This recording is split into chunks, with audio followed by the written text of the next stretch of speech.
जब मराठाओं को पता चला औरंगजेब ने छत्रपति संभाजी महाराज को मारने से पहले 39 दिनों तक उन्हें तड़पाया था, औरंग की इस अमानवीय हरकत ने मराठों के दिलों में आग लगा दी। मराठाओं क्षेत्र के सभी राजाओं के आंतरिक मतभेद गायब हो गए और केवल एक ही लक्ष्य बचा, औरंगजेब और मुगलों का विनाश। इधर रायगढ़ किले में इस कठिन समय के दौरान भी संभाजी की मृत्यु के अगले ही दिन 12 मार्च 1689 को रानी येसुबाई ने राजा राम महाराज का राज्याभिषेक करने का निर्णय लिया और अपने सभी मुख्य अधिकारियों को इकट्ठा करके सभी धार्मिक अनुष्ठानों के बाद राजा राम को छत्रपति के रूप में राज्याभिषेक कराया। ऐसा करके उन्होंने आलोचकों और मुगलों को एक कड़ा संदेश दिया कि मराठा साम्राज्य अभी भी मजबूत है और लड़ाई लड़ने में सक्षम है, उनका छत्रपति अभी भी जिंदा है। इधर औरंगजेब को जैसे ही ये खबर मिली, उसने ने अपने जनरल जुल्फिकार खान को मराठा राजा राजा राम को पकड़ने का आदेश दिया। राजधानी किला रायगढ़ को जुल्फिकार खान के नेतृत्व में 15,000 से अधिक की मुगल सेना जीतने के लक्ष्य से निकल गई। इधर रायगढ़ में राज्याभिषेक के लिए मराठों का पूरा शक्ति आधार रायगढ़ में एकत्र हुआ था। सबको जैसे ही आक्रमण की खबर मिली तो रानी येसुबाई ने तुरंत सबको सुझाव दिया, यदि मुगलों ने हमला किया और हमारी सारी शक्ति अधिकार एक साथ पकड़ी गई तो यह हमारे भविष्य के लिए घातक साबित हो सकता है। आप सब जल्द ही यहाँ से निकल जाएं। लेकिन महारानी, आप सब और हमारे राजे का क्या? नहीं, हम लोग अपने महाराज को अकेले नहीं छोड़ सकते। मैं किसी तरह राजा राम महाराज को यहाँ से बाहर निकलवा दूंगी। आप लोग बस जल्द निकल जाएं। ये रानी का आदेश है। रानी येसुबाई ने सुझाव दिया कि राजा राम महाराज को अलग अलग गढ़ों से लड़ते हुए बाहर निकलना चाहिए। उनको अंत में जिंजी में जाकर सुरक्षित रहना होगा, क्योंकि जिंजी का किला एक अभेद किला था। येसुबाई की सलाह तदनुसार राजा राम महाराज, यशाजी कंक और रामचंद्र पंत अमात्य के सुरक्षा घेरे की बदौलत भेष बदलकर रायगढ़ से भाग निकले।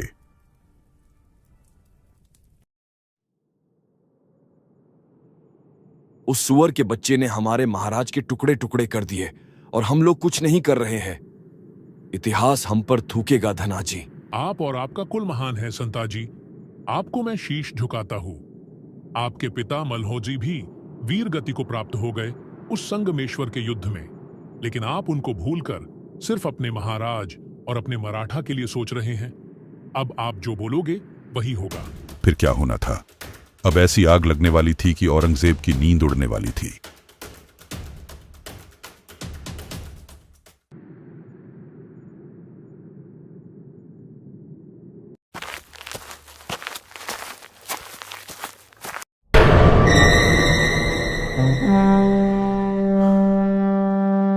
औरंगजेब बाहर निकलकर देखता है मराठा के 2 बब्बर शेर संताजी और धनाजी और उनके साथी शेर पागलों की तरह मुगलों को काट रहे हैं। उस रात गुरिल्ला युद्ध के उस्ताद मराठों ने सिर्फ 2000 योद्धाओं के साथ औरंगजेब की विशाल मुगल सेना पर हमला कर दिया।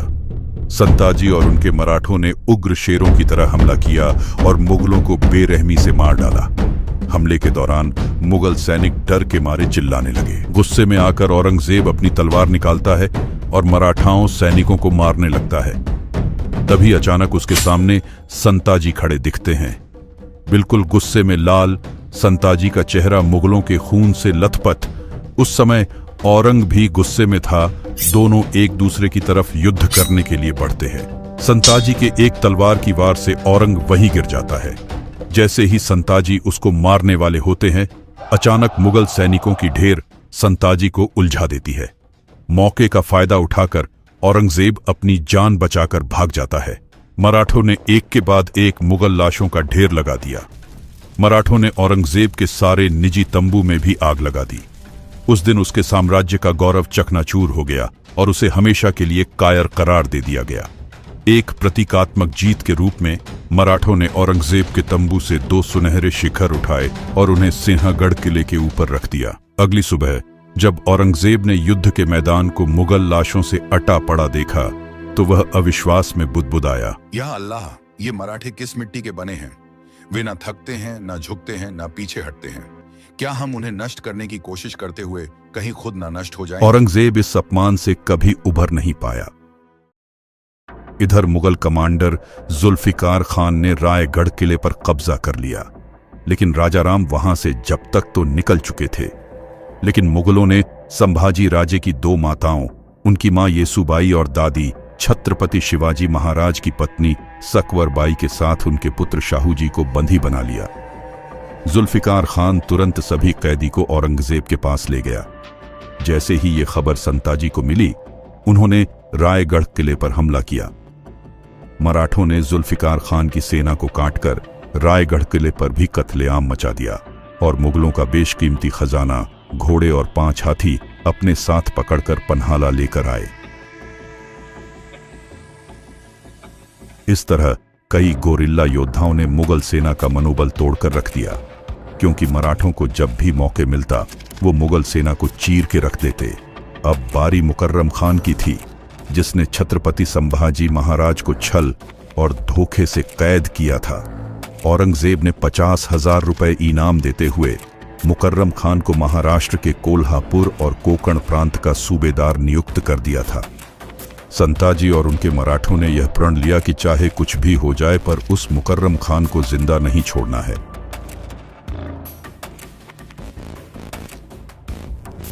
दूसरी ओर हमारे महाराज राजाराम प्रतापगढ़ से अब वे सज्जनगढ़, सतारा, वसंतगढ़ होते हुए पन्हाला किले तक पहुंचे। अब उन्हें यहां से रानी येसुबाई के कहे अनुसार जिंजी निकलना था, लेकिन औरंगजेब भी राजाराम को पकड़ने पर तुला हुआ था। चतुर औरंगजेब जानता था कि नवराज्याभिषेक करने वाला राजाराम जान बचाने के लिए जिंजी ही जाएगा। उसने जिंजी जाने वाले सभी मार्गों पर कड़ी निगरानी रखने का आदेश दिया। उसने यह सुनिश्चित करने के लिए गोवा के पुर्तगाली वायसराय की मदद भी ली थी कि राजाराम समुद्र का मार्ग का उपयोग न कर पाए।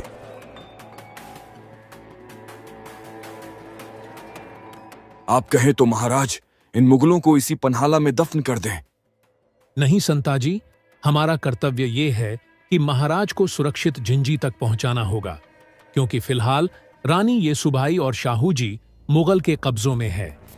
ये लक्ष्य बनाकर चलो, देर से ही सही, पर मुगल साम्राज्य का अंत हमारे ही हाथों हो। पन्हाला पर मुगलों के आक्रमण की खबर मिलते ही राजाराम और उनके सहयोगी मराठाओं ने व्यापारियों के वेश में किले से भाग निकले।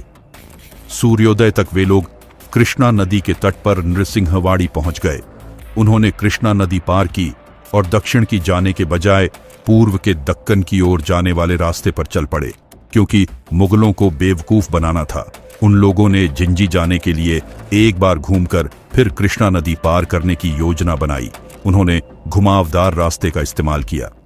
महाराज की शिमोगा यात्रा गोकक, सवादट्टी, नवलगुंड, अनेगरी, लक्ष्मीश्वर, हावेरी और हिरेकेरुर से होकर गुजरी।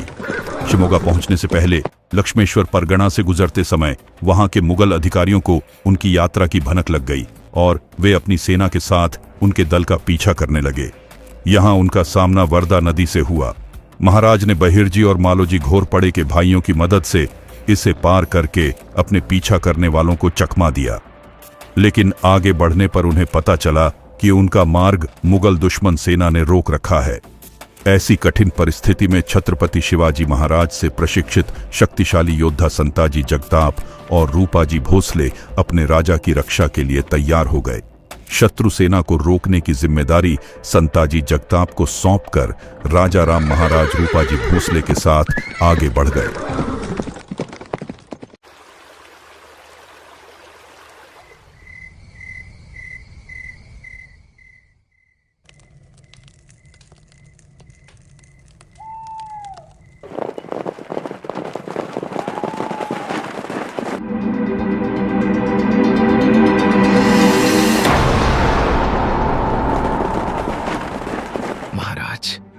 भारी मुगल सेना हमारी ओर तेजी से बढ़ रही है।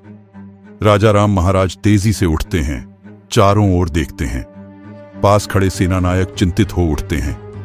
तभी घोड़ों की टापों की आवाज और तेज हो जाती है। महाराज, हमें तुरंत निकलना होगा। मुगल सेना हमें चारों तरफ से घेर रही है। इससे पहले कि मराठा सैनिक कुछ कर पाते, अब्दुल्ला खान की विशाल सेना चारों दिशाओं से हमला कर देती है।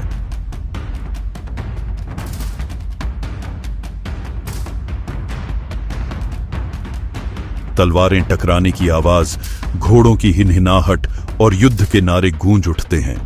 मराठा सैनिक बहादुरी से मुकाबला करते हैं, लेकिन संख्या में कम होने के कारण कई वीर गति को प्राप्त होते हैं। राजा राम को जिंदा या मुर्दा पकड़ो, किसी भी हालत में भागने न पाए। मराठा योद्धा अंतिम सांस तक लड़ते हैं और आखिरकार अब्दुल्ला खान की सेना सभी मराठा सेना को बंदी बना लेता है और फिर उन्हें बीजापुर किले में ले जाया जाता है।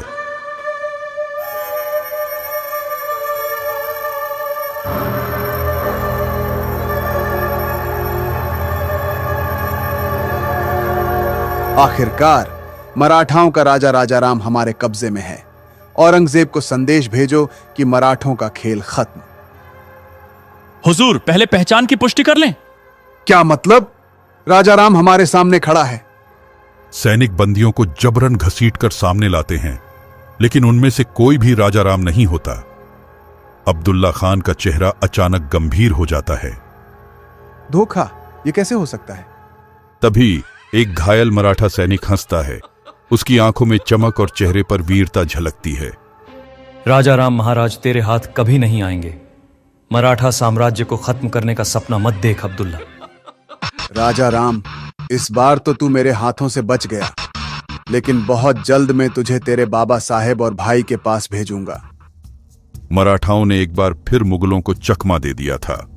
अब्दुल्ला खान के घमंड को करारी शिकस्त मिली, लेकिन मुगलों का कहर अभी खत्म नहीं हुआ था। अब्दुल्ला खान ने उन सभी सड़कों पर अपने जासूस तैनात कर दिए थे जिनसे राजा और उनके लोग यात्रा करने वाले थे। राजा राम महाराज और उनके लोग मुगल जासूसों से बचने के लिए आगे की यात्रा में घोड़ों का उपयोग करना छोड़ दिया। इसलिए वे सामान्य यात्री, तपस्वी, संत, व्यापारी, भिखारी आदि बनकर आगे बढ़ते रहे। वे मुगल चौकियों से बचने में कामयाब रहे और मुगलों को चकमा देकर 300 किलोमीटर दूर बेंगलुरु पहुंच गए। वहां पहुंचते ही बेंगलोर में एक और घटना घटी जो मराठों के लिए खतरा खड़ा कर दिया। वहां का एक सहयोगी राजा राम महाराज के पैर धो रहा था और कुछ स्थानीय लोगों ने यह देखा। अब उस क्षेत्र में यह खबर फैल गई कि एक महत्वपूर्ण और उच्च पदस्थ मराठा आया है। देखते देखते यह खबर जंगल में भीषण आग की तरह फैल गई और स्थानीय मुगल थानेदार तक पहुंच गई। यह बात वहां पर स्थित खंडो बल्लाल को पता चल गया। उसने मराठों को सतर्क कर दिया। खंडो बल्लाल ने राजाराम महाराज से अनुरोध किया कि वे अपने अधिकारियों को इकट्ठा करें और दूसरे रास्तों से चले जाएं। मुगलों को भटकाने के लिए खंडो बल्लाल और कुछ अन्य लोग यहीं रुक गए। जब थानेदार पूछताछ करने आया तो उसने पाया कि महाराज वहां है ही नहीं। इसलिए उसने खंडो बल्लाल और अन्य लोगों को जंजीरों में जकड़ दिया और पूछताछ करने लगा। हुजूर, अगर राजा राम यहां होता तो मैं खुद आप सबको सूचित कर देता। तुम्हें क्या पागल कुत्ते ने काटा है जो तू अपने राजा को फंसाएगा? राजा राम का परिवार मेरा भी दुश्मन है। उसके भाई शंभू राजे ने मेरे पिता बालाजी अवाजी को हाथी के पैरों कुचलवा दिया था। मुझे भी उससे बदला लेना है। किसी तरह मुगलों की नजरों से बच बचाकर राजा राम महाराज और अन्य लोग घोड़े पर सवार होकर तकरीबन 35 दिन का सफर करते हुए आखिरकार जिंजी में प्रवेश कर गए। अब महाराज और उनके आदमियों के सामने एक और बाधा खड़ी थी, उनकी अपनी सौतेली बहन अंबिका। अंबिकाबाई संभाजी की सगी बहन थी और राजा राम महाराज की सौतेली बहन। जब उन्हें राजा राम महाराज की किले का उपयोग करने की योजना के बारे में पता चला तो उन्होंने उनका विरोध करने का फैसला किया और युद्ध की तैयारी शुरू कर दी। हालांकि न तो किले लोग और न ही उनके सलाहकार उनके पक्ष में थे। उनके मंत्रियों ने आपसी मतभेद भुलाने को कहा ताकि उनके पिता शिवाजी का सपना न टूटे। इसीलिए अंबिकाबाई को राजा राम महाराज के लिए जिंजी किले के द्वार खोलने पड़े। आखिरकार 15 नवंबर 1689 को राजा राम महाराज अपने दल के साथ जिंजी किले में पहुंच ही गए थे। इस तरह महाराज की इस यात्रा की गाथा समाप्त हुई। तुलापुर से भागा हुआ बादशाह बीजापुर में बैठा था। औरंगजेब अपने नक्शे पर झुका हुआ था। उसके सामने तमिलनाडु का झिंजी किला लाल घेरे में था, वह किला जहां अब मराठा प्रतिरोध की आखिरी उम्मीद राजाराम महाराज मौजूद थे। उसकी आंखों में वही जुनून था जो कभी शिवाजी और संभाजी को ध्वस्त करते समय था, लेकिन इस बार उसका लक्ष्य सिर्फ राजा नहीं बल्कि पूरे मराठा वंश को समाप्त करना था। मुकर्रब खान को संदेश भेजो, औरंगजेब ने भारी आवाज में बोला। सुल्तान के इस पुराने और भरोसेमंद सेनापति ने औरंग के आदेश को सलाम किया। मुकर्रब खान को आदेश मिलते ही उसने एक विशाल सेना तैयार की। हजारों मुगल सैनिक के साथ वो झिंजी की ओर कूच कर गया। कोंकण से निकलते ही यह सेना बेजोड़ रफ्तार से बढ़ती गई। जंगलों, नदियों और पहाड़ियों को पार करते हुए मुकर्रब खान लगभग 800 किलोमीटर का कठिन सफर तय कर चुका था, लेकिन उसे क्या पता था कि उसका यह इंतजार हमेशा के लिए शांत होने वाला था। मुकर्रब खान की सेना जैसे ही झिंजी से कुछ दिन की दूरी पर पहुंची, अचानक हवा में शंख और रणसिंघा की गूंज उठी। दूर पहाड़ियों से उठता धूल का गुब्बार देखकर मुगल सैनिक सतर्क हो गए। यह कोई और नहीं था बल्कि यह मराठों की छापामार युद्ध नीति का प्रचंड प्रहरी थे। संताजी, मां भवानी ने हमारी सुन ली। शिकार खुद शिकारी बनकर यहाँ पहुंचे हुए हैं। तो वो तू ही है संताजी जिसका आतंक फैला हुआ है। याद है एक आतंक और था, शंभा। वह भी बहुत उछलता था, जिसको मैंने हमेशा के लिए शांत कर दिया। वो धोखा था, वरना तुम्हारी नस्ल शंभू राजे को पकड़ना तो दूर, पैर की धूल चाटने के लायक भी नहीं है। तो आज देख लेते हैं कौन किसका तलवा चाटने लायक है।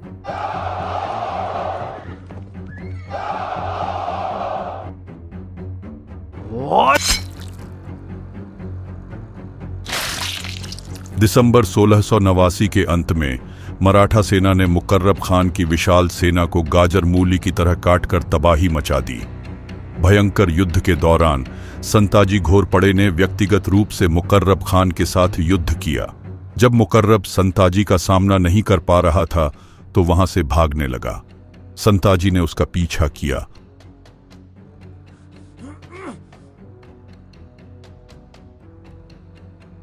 मुकर्रब खान, तुझे मैं मृत्यु के घाट नहीं उतारूंगा। जिस तरीके से तुमने हमारे महाराज को 40 दिन तड़पाया था, उसी दर्द को आज तू महसूस करेगा। जा बच सकता है तो बच ले।